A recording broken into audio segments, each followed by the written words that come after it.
Hello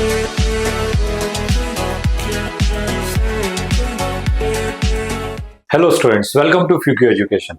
मैं हूं आपका अमूल सर और आज हम पढ़ने वाले हैं चैप्टर 7 फिजिक्स का अल्टरनेटिंग करंट, जिसमें हम कवर करने वाले हैं लॉन्ग आंसर टाइप्स क्वेश्चंस को। तो स्टूडेंट्स, स्टार्ट करते हैं हमारा आज का सेशन क्वेश्चन नंबर फर्स्ट के साथ। हमारा जो क्वेश्चन नंबर फर्स्ट है, describe the following points in LCR circuit. ठीक है, एलसीआर सर्किट्स के लिए हमें ये सारी वैल्यूज को कैलकुलेट करना है। इलेक्ट्रिकल सर्किट्स पहले ड्रॉ करना है, फेजर डायग्राम बनाना है, रिजल्टेंट वोल्टेज निकालना है, इंपीडेंस निकालना है, फेज डिफरेंस को हमें कैलकुलेट करना है। ठीक है, तो स्टूडेंट्स एलसीआर सर्किट है, 3 कंपोनेंट्स कनेक्टेड है। तो जैसे फॉर एग्जांपल ये हो गया एल, फिर हो जाएगा सी एंड देन आर।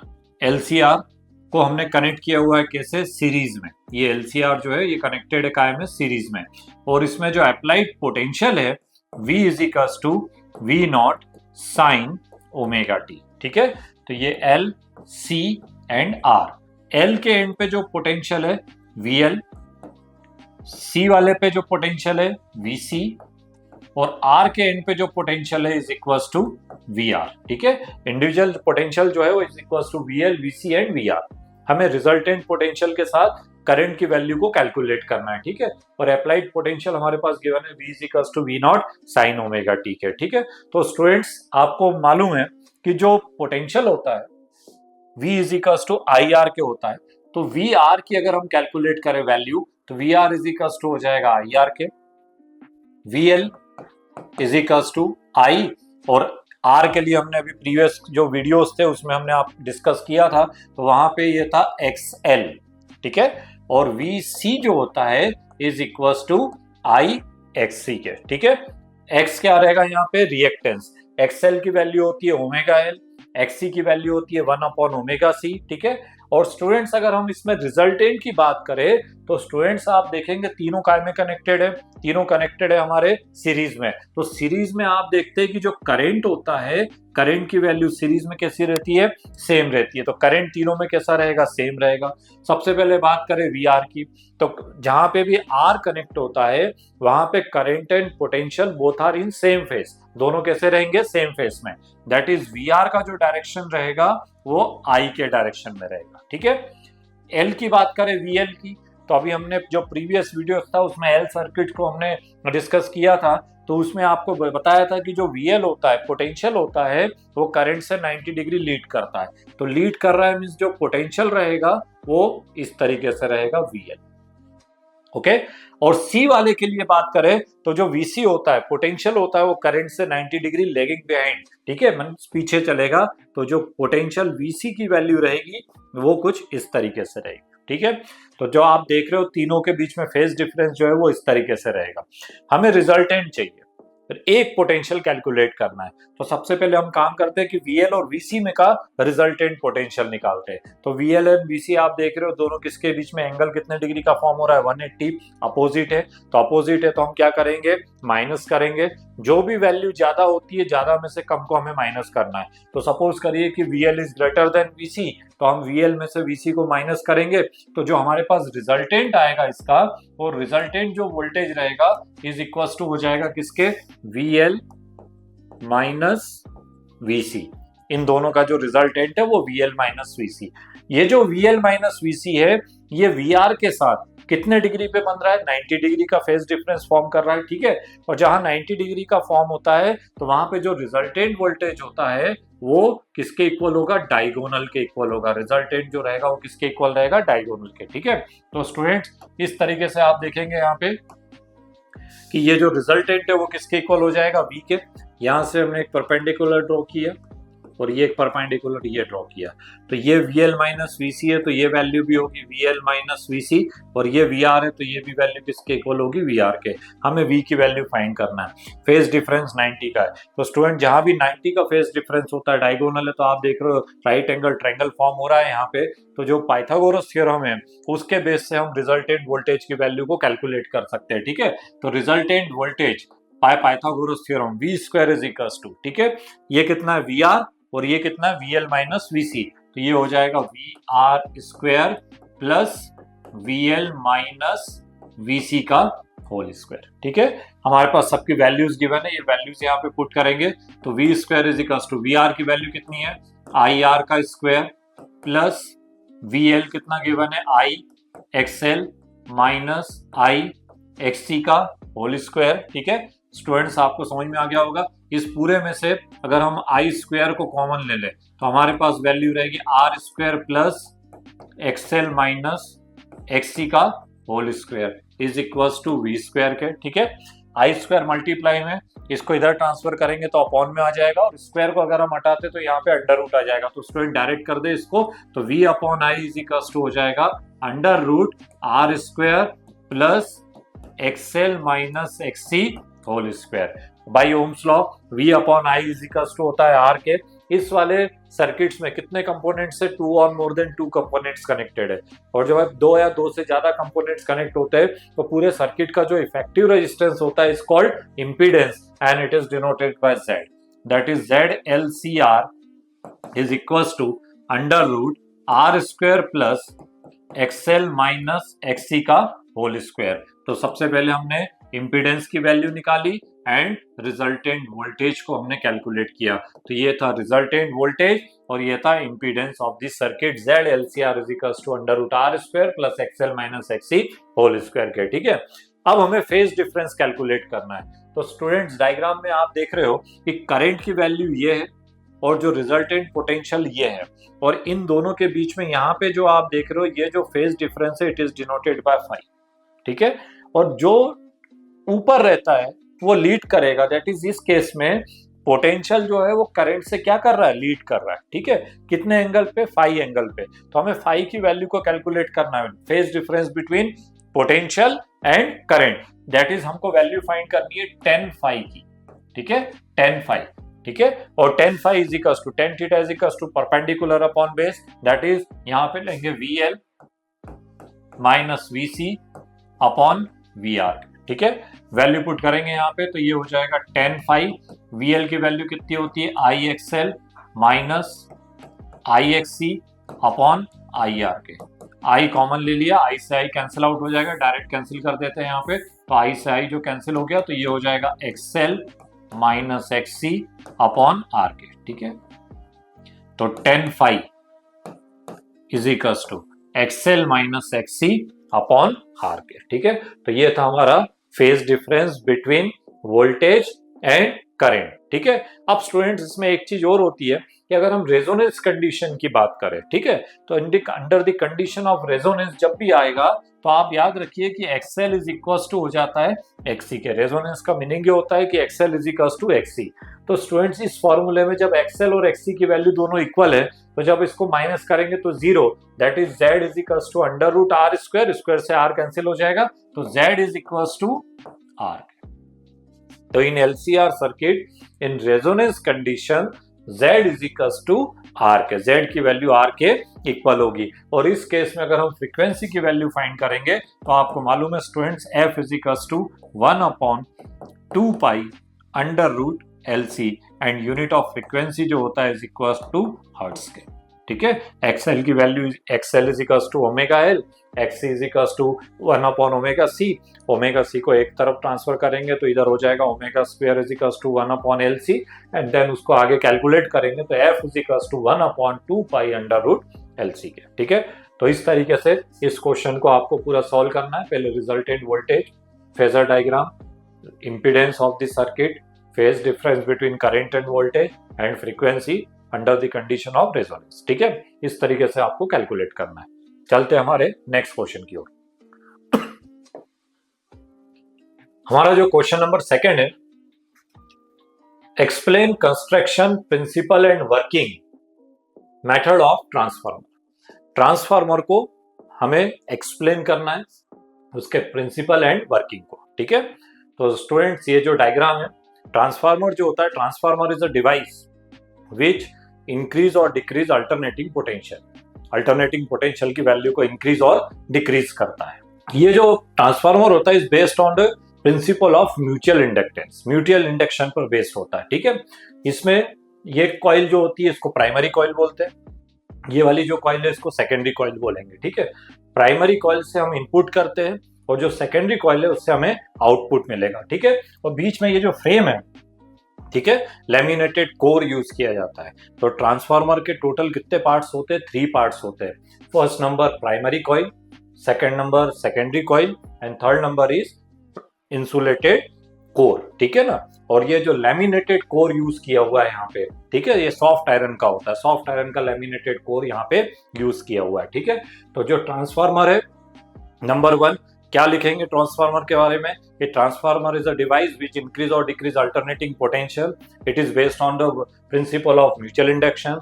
इसके अगर हम पार्ट्स की बात करें तो टोटल कितने पार्ट्स होते हैं? 3 पार्ट्स होते हैं। First number is primary coil, secondary coil and जो बीच का जो पार्ट होता है इस कॉल्ड लैमिनेटेड कोर। ठीक है, तो ये 3 पार्ट्स हो गए। अब इसके प्रिंसिपल की अगर हम बात करें तो स्टूडेंट्स, ये जो म्यूचुअल इंडक्शन पे वर्क करता है, और म्यूचुअल इंडक्शन के लिए आपके पास फॉर्मूला है already, EP. P word use करेंगे प्राइमरी के लिए और एस के लिए हम यूज करेंगे सेकेंडरी। तो EP is equals to minus NP, EP is equals to minus NP D phi upon D T. By Faraday second law से हमने इसको कैलकुलेट किया है। तो EP is equals to minus NP D phi by D T. ठीक है, इसी तरीके से सेकेंडरी कॉइल के लिए कैलकुलेट करेंगे तो E S is equals to minus N S D phi upon D T. Phi में 1 और 2 यूज नहीं होगा बिकॉज यहाँ पे जो कॉइल हमने बनाया है एक ही फ्रेम के ऊपर हमने दोनों कॉइल्स बनाए हुए हैं। ठीक है, तो जो फ्लक्स का लीकेज है यहाँ पे आइडियल कंडीशन में, वो हम ये सपोज करके चल रहे हैं कि फ्लक्स लीकेज यहाँ पे नहीं हो रहा है। ठीक है, तो जितना फ्लक्स इसमें चेंज होगा सेम फ्लक्स यहाँ पे भी आएगा। ठीक है, तो ये हो जाएगा E S is equals to minus N S D five by D T, where NP and N S means what? Number of turns in the primary coil and secondary coil. ठीक है, जो ट्रांसफार्मर होते हैं वो 2 type के होते हैं। Number 1 step down transformer और स्टेप अप ट्रांसफार्मर। ठीक है, नंबर 1 क्या रहेगा? स्टेप डाउन, और नंबर 2 रहेगा स्टेप अप। ठीक है, ये जो स्टेप डाउन ट्रांसफार्मर है ये पोटेंशियल की वैल्यू को डिक्रीज करता है, पोटेंशियल की वैल्यू को डिक्रीज करेगा और करंट की वैल्यू को इंक्रीज करेगा। ठीक है, और स्टेप अप ट्रांसफार्मर जो होता है, स्टेप अप पोटेंशियल को इंक्रीज करता है तो करंट जो है वो यहाँ पे डिक्रीज हो जाएगा। कैसे होगा वो अभी अपन कैलकुलेट करेंगे। ठीक है, तो इस तरीके से 2 ट्रांसफार्मर है जो यहाँ पे यूज होते हैं। तो दोनों में आप देख रहे हो डायग्राम में कि केवल एक ही चीज का डिफरेंस है और वो है नंबर ऑफ टर्न्स का। जो स्टेप डाउन ट्रांसफार्मर है उसमें प्राइमरी में नंबर ऑफ टर्न्स ज्यादा है, सेकेंडरी में नंबर ऑफ टर्न्स कम है। जो स्टेप अप ट्रांसफार्मर है उसमें प्राइमरी में नंबर ऑफ टर्न्स आप देख रहे हैं कम है और सेकेंडरी में नंबर ऑफ टर्न्स ज्यादा है। तो केवल नंबर ऑफ टर्न्स जो है वो यहाँ पे क्या हो रहा है? चेंज हो रहा है, बाकी एज इट इज पूरा रहेगा। प्राइमरी कॉइल में इनपुट होगा, सेकेंडरी में हमें आउटपुट मिलेगा। ठीक है, जो भी इंक्रीज और डिक्रीज होकर मिलेगा वो सेकेंडरी से हमको मिलेगा। ठीक है, तो हमारे पास ये 2 फॉर्मूले, EP is equals to minus NP D five by D T, ES is equals to minus NS D five by D T. Equation first and equation second दे देते, इसको equation number first and equation number second. Dividing equation first by second, divide करेंगे तो ES upon EP, second से first को divide कर देते हैं तो ES upon EP is equals to, ये D five by D T cancel out हो जाएगा, नेगेटिव नेगेटिव कैंसिल हो जाएगा, तो ये हो जाएगा एन एस अपॉन एनपी के। ठीक है, इक्वेशन नंबर 3।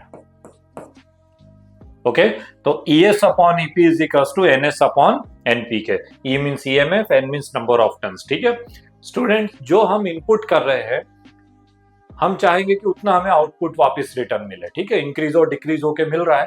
तो इस केस में आइडियल कंडीशन की अगर हम बात करें तो input power is equals to होता है आउटपुट पावर के, input power is equals to output power के। ठीक है, तो इनपुट पावर और पावर की बात हो रही है तो प्रीवियस जो वीडियोस थे उसमें हमने देखा था power P is equals to होता है वी इंटू आई के। ठीक है, तो input power is equals to output power, input power is equals to output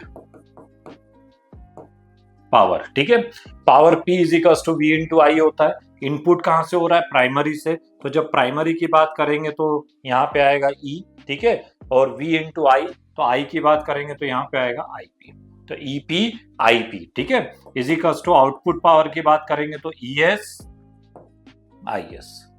okay students, हमें यहाँ पे ES अपॉन EP के फॉर्म में हमारा जो प्रीवियस इक्वेशन है वो इस फॉर्म में चल रहा है, तो यहाँ पे हम कैलकुलेट करेंगे ES अपॉन EP।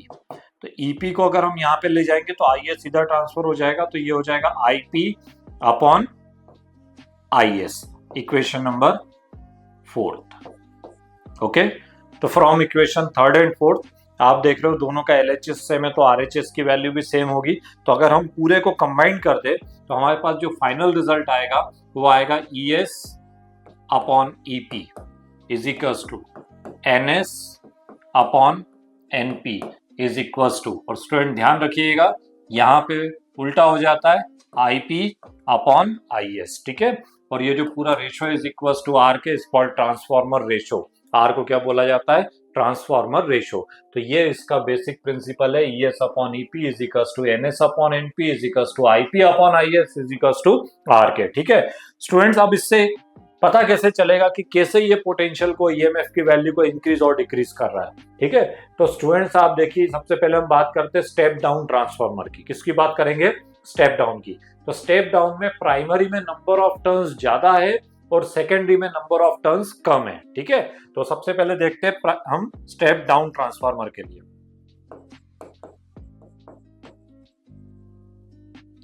ठीक है, प्राइमरी में स्टेप डाउन के लिए हमने बताया था कि प्राइमरी में नंबर ऑफ टर्न्स ज्यादा होते हैं, that is NP is greater than NS। Number of turns हमने उसका कंस्ट्रक्शन ही इस तरीके से किया है कि नंबर ऑफ टर्न्स प्राइमरी में ज्यादा रखे और सेकेंडरी में नंबर ऑफ टर्न्स कम रखे, that is NP is greater than NS के।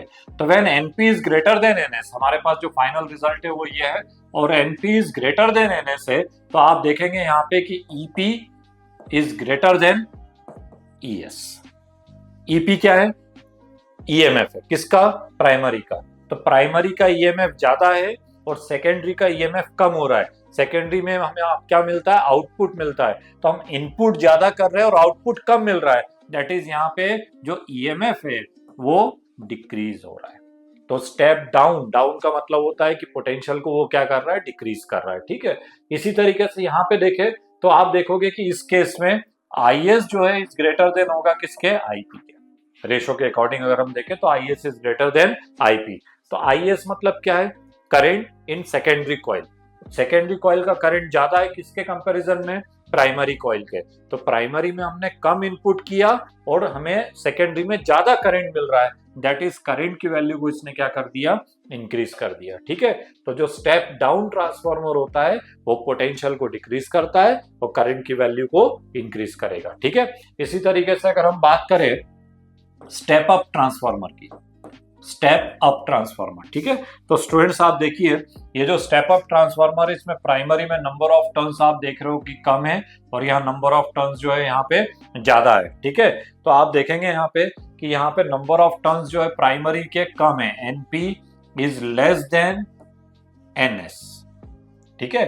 NP की जो वैल्यू है, number of turns primary coil में कम है और सेकेंडरी में ज्यादा है। तो when NP is less than NS तो EP is less than ES, EP is less than ES के, ठीक है। ES मतलब क्या है? EMF किसका? सेकेंडरी कॉइल का, जहां से हमें आउटपुट मिलता है। तो आउटपुट का EMF ज्यादा है और इनपुट जो कर रहे थे वो EMF कम है। हमने कम इनपुट किया, आउटपुट में EMF ज्यादा मिला, दैट इज इसने पोटेंशियल की वैल्यू को क्या कर दिया? इंक्रीज कर दिया, ठीक है। तो पोटेंशियल जो था यहाँ पे क्या हो गया?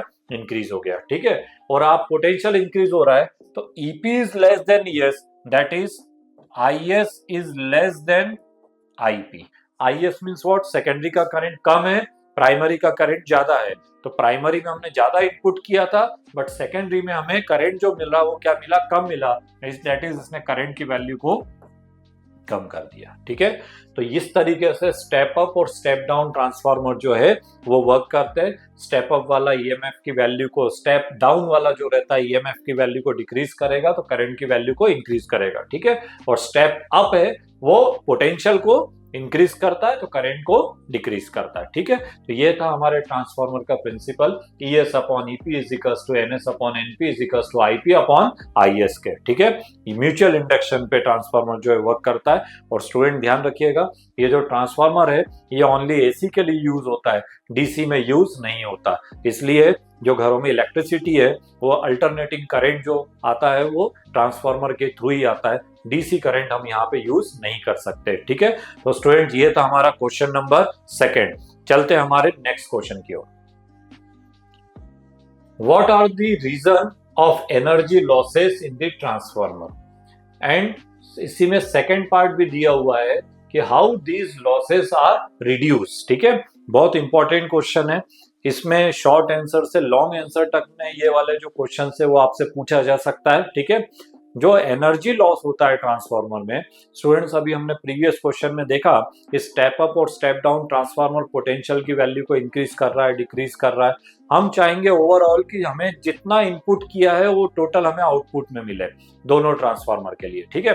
तो जो बीच के लॉस को कम करने के लिए हम दोनों ट्रांसफार्मर यूज करते हैं, जहां से एनर्जी हमारे घरों तक आ रही है, तो वहां पे हम दो तरीके के ट्रांसफार्मर लगते हैं। तो बीच में जो एनर्जी लॉस हो रहा है उसको कम करने के लिए हम यहाँ ट्रांसफार्मर का यूज करते हैं। लेकिन जितनी एनर्जी हमने वहां से प्रोवाइड की है वो एनर्जी हमें यहाँ पे पूरी मिलनी चाहिए। That is input power is equal to output power के। तो आइडियल कंडीशन में input power is equal to output power होता है, बट इन नेचर अगर हम देखें तो उसमें कई तरीके के एनर्जी लॉस ट्रांसफार्मर में होते हैं। तो एनर्जी लॉस जो होता है इसमें टोटल 4 टाइप का एनर्जी लॉस होता है। Number 1 energy loss is copper loss.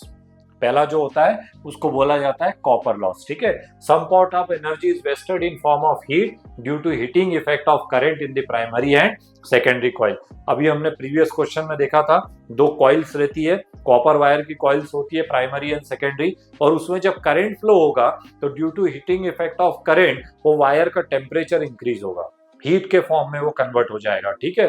तो सम पार्ट ऑफ एनर्जी जो हमने उसको प्रोवाइड की है वो कन्वर्ट हो जाती है किस फॉर्म में, हीट के फॉर्म में, ठीक है। और इस लॉस को बोला जाता है कॉपर लॉस, ठीक है।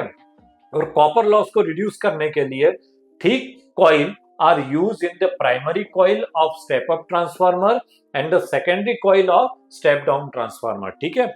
जहां पे करंट की वैल्यू ज्यादा है, ठीक है, तो करंट की वैल्यू को ज्यादा है तो उसको चेंज करने के लिए यहाँ पे कौन सा कॉइल यूज किया जाता है, थिक कॉइल यूज किया जाता है, मोटा वायर यूज किया जाता है। बिकॉज आपको मालूम है स्टूडेंट कि रेजिस्टेंस जो होता है इस प्रोपोर्शनल टू होता है 1/E के, ठीक है।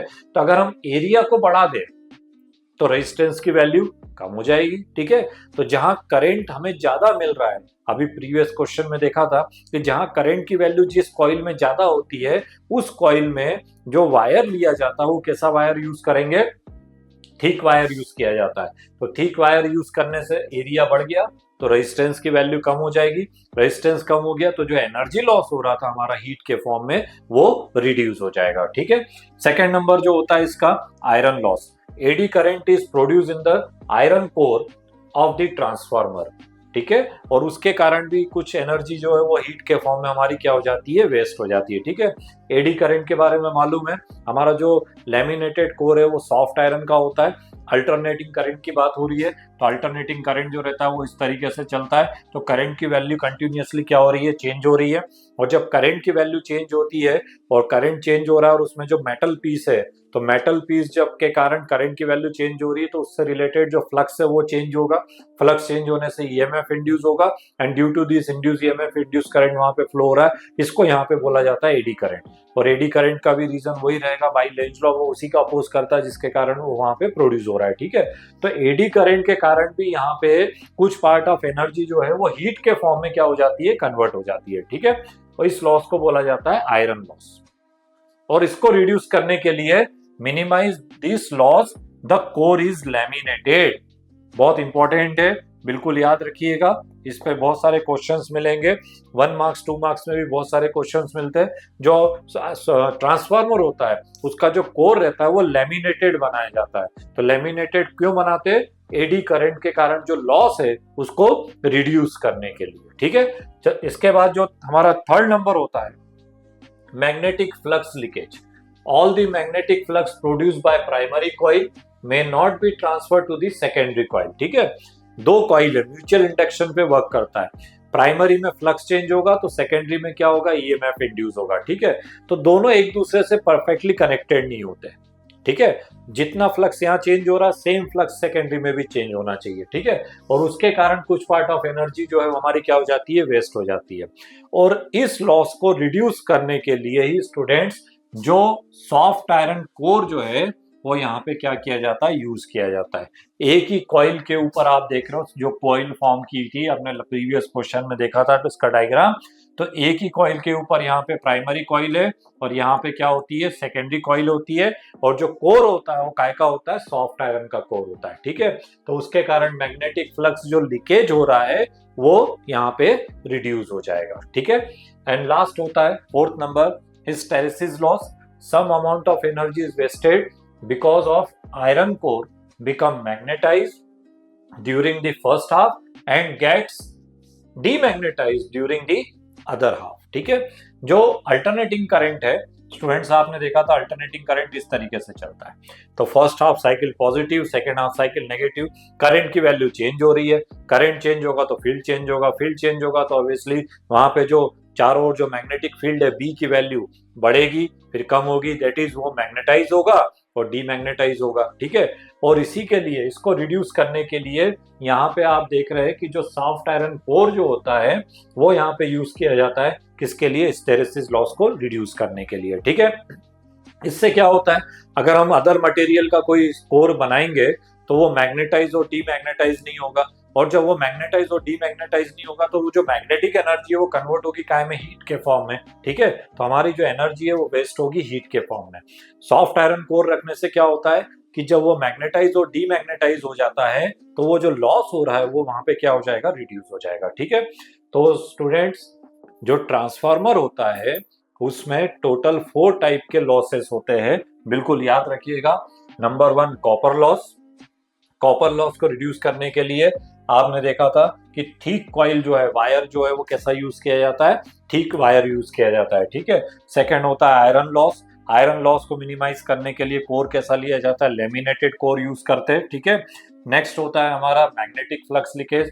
एक ही कॉइल के ऊपर दोनों कॉइल्स फॉर्म करते हैं, एक ही फ्रेम के ऊपर दोनों कॉइल्स जो है वो वहां पे फॉर्म किया जाता है, जिससे मैग्नेटिक फ्लक्स का जो लीकेज है उसको हम रिड्यूस कर सके, ठीक है।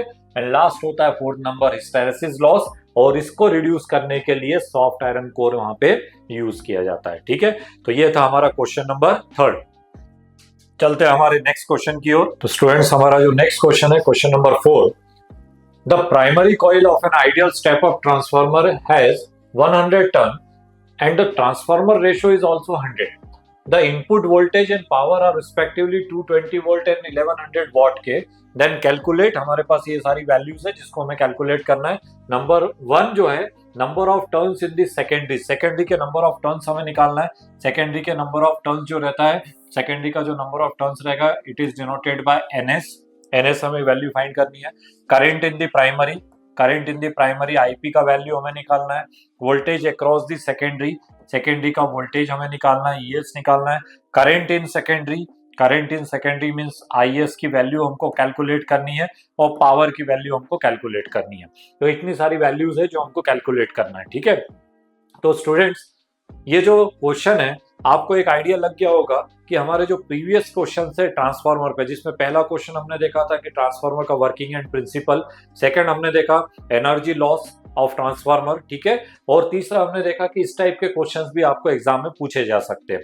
तो लास्ट ईयर्स में आपने देखेंगे तो जो बोर्ड एग्जाम्स के क्वेश्चन है उस पे ट्रांसफार्मर पे कई तरीके से क्वेश्चंस आपसे पूछे गए, ठीक है। तो ट्रांसफार्मर वाला जो टॉपिक है इसको बहुत अच्छे से प्रिपेयर करिएगा, और न्यूमेरिकल्स के फॉर्म में अगर क्वेश्चन आएगा तो उसको इस तरीके से अपन सॉल्व करेंगे। तो चलते हमारे इस क्वेश्चन पे। सबसे पहले हमें क्या निकालना है, हमें number of turns in the secondary.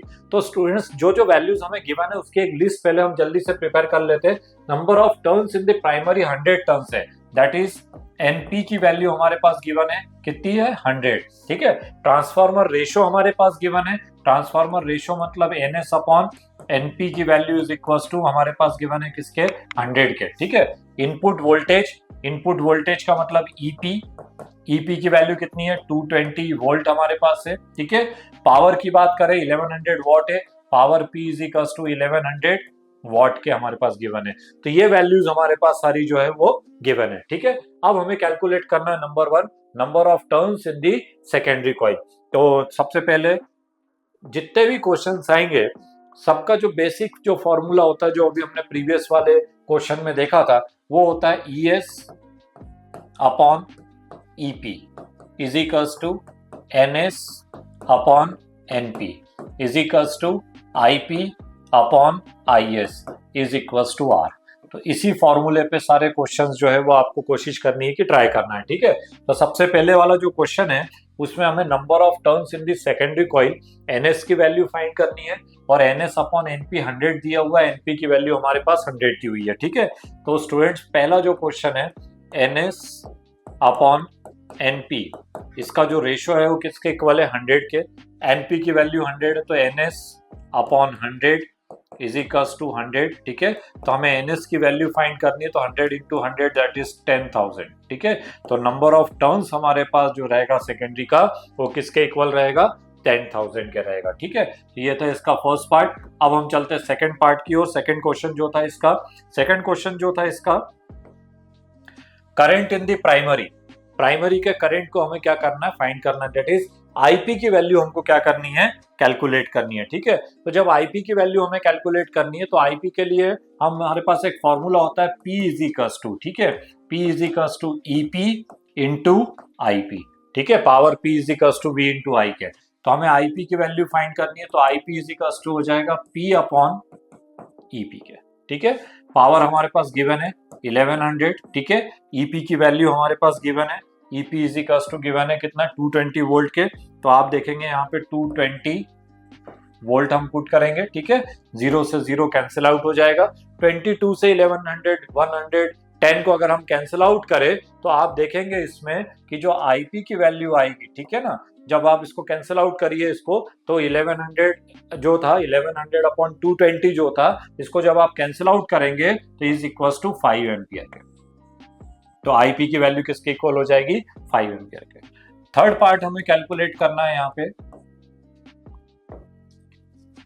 Voltage across the secondary, that is हमें किसकी वैल्यू फाइंड करनी है, ES की वैल्यू को हमें क्या करना है, कैलकुलेट करना है, ठीक है। और ES की वैल्यू को जब हमें कैलकुलेट करना है तो हमारे पास फॉर्मूला है ES upon EP is equals to NS upon NP। तो ES की वैल्यू को फाइंड करना है तो EP into NS upon NP के। NS अपॉन NP का वैल्यू हमारे पास गिवन है, ट्रांसफॉर्मर रेशियो किसके इक्वल है, 100 के। EP का वैल्यू हमारे पास गिवन है, EP is equals to 220 volt के हमारे पास गिवन है, ठीक है। तो यहाँ पे हम पुट करेंगे 220 वोल्ट के, ठीक है। तो 22,000 जो है वो हमारे पास आ जाएगा ES का वैल्यू, 22,000 वोल्ट, ठीक है स्टूडेंट्स। तो ये था हमारा इसका थर्ड पार्ट। अब इसका जो फोर्थ नंबर है, current in secondary means IS की वैल्यू को हमको क्या करना है, फाइंड करना है। करंट इन सेकेंडरी IS की वैल्यू को हमें कैलकुलेट करना है। तो power P is equals to होता है V इंटू आई के, ठीक है। तो उसी फॉर्मूले से अगर हम कैलकुलेट करें तो IS इज इक्वल्स टू हो जाएगा P, जैसे हमने इस वाले में कैलकुलेट किया था P अपॉन EP था, तो यहाँ हो जाएगा P upon ES that is 1100, power given है, और ES का वैल्यू हमारे पास गिवन है 22,000। 20 से 20 कैंसिल हो जाएगा तो IS इज इक्वल्स टू आएगा 11 से ये 2 टाइम्स कैंसिल होता है दैट इज 20। तो IS is equals to 1 upon 20 ampere के, ठीक है। तो जो सेकेंडरी का करंट रहेगा इज इक्वल्स टू हो जाएगा 1 अपॉन 20 एम्पियर के, ठीक है। और लास्ट जो क्वेश्चन था वो था हमारा पावर इन सेकेंडरी। तो input power is equals to output power की होती बात, तो दोनों का अगर हम सपोज करें आइडियल कंडीशन की बात करें तो जो पावर इन सेकेंडरी रहेगा दैट इज PS जो रहेगा वो इक्वल रहेगा 1100 वॉट के, ठीक है। तो इस तरीके से इस क्वेश्चन को हमें सॉल्व करना है और हमें डिफरेंट जो वैल्यूज थी वो हमने इस तरीके से उसको कैलकुलेट किया, ठीक है। तो ये था हमारा क्वेश्चन नंबर 4। अब हम चलते हैं हमारे नेक्स्ट क्वेश्चन की ओर, क्वेश्चन नंबर 5।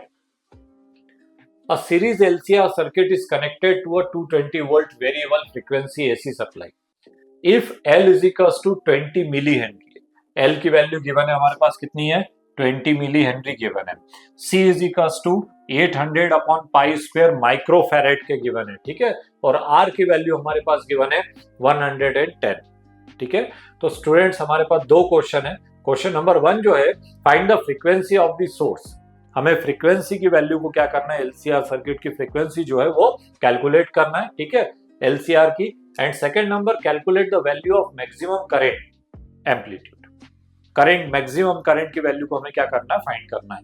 तो पहले वाले क्वेश्चन में हमें एफ की वैल्यू को फाइंड करनी है और maximum current means I not. तो सेकंड वाले क्वेश्चन में हमें आई नॉट की वैल्यू को कैलकुलेट करना है। ठीक है, 3 वैल्यूज हमारे पास गिवन है, L20 है, तो पहले हम इसको लिख लेते हैं यहाँ पे L इज इक्वल्स टू 20। ठीक है, 20 मिली हेनरी है, तो ये हो जाएगा मिली हेनरी है।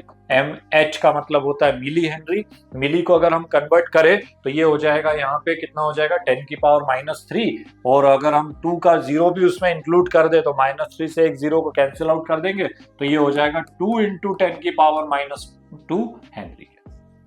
ठीक है, देन हमारे पास C की वैल्यू गिवन है 800 अपॉन पाई स्क्वायर। ठीक है, तो C इज इक्वल्स टू हमारे पास गिवन है 800 अपॉन पाई स्क्वायर। ठीक है, माइक्रोफेरेड, और माइक्रोफेरेड को अगर हम फेरेड में कन्वर्ट करेंगे तो ये हो जाएगा 800 अपॉन पाई स्क्वायर इंटू 10 की पावर -6 फेरेड के। ठीक है, और R हमारे पास गिवन है स्टूडेंट्स, इसमें R की वैल्यू हमारे पास गिवन है कितना है 110 ओम के। ठीक है, तो R इज इक्वल्स टू हो जाएगा 110 ओम के। ठीक है, हमें फ्रीक्वेंसी कैलकुलेट करना है। ठीक है, तो LCR की frequency F is equals to होता है 1/2 पाई अंडर रूट LC। ठीक है, तो यहाँ पे वैल्यू पुट करेंगे 1/2 पाई अंडर रूट L की वैल्यू हमारे पास गिवन है कितना गिवन है 2 इंटू 10 की पावर -2। ठीक है, C का वैल्यू कितना गिवन है हमारे पास 800 अपॉन पाई स्क्वायर इंटू 10 की पावर -6 के। ठीक है, क्वेश्चंस को देख के उसको बहुत अच्छे से समझिए और फिर सॉल्व करिए। बिना कैलकुलेटर के आपको सॉल्व करना है, रूट के अंदर सारी वैल्यूज है।